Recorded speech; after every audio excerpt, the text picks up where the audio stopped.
अकेले बैठकर रोना पड़ेगा, हमें ये दाग भी धोना पड़ेगा। कहानी किस्सा गो तक आई कैसे,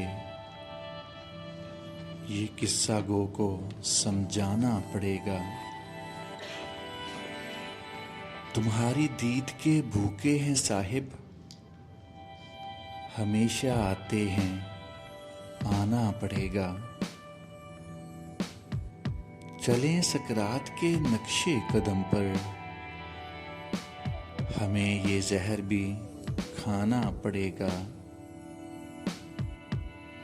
हमारी मंजिलें तय हो चुकी हैं, हमें फिर लौटकर जाना पड़ेगा। बहुत किरदार साजी हो चुकी है, हमें अब सीन में आना पड़ेगा। अकेले बैठकर रोना पड़ेगा, हमें ये दाग भी धोना पड़ेगा। शायर अजीम कामिल, आवाज़ इफ्तिखार हुसैन आइश।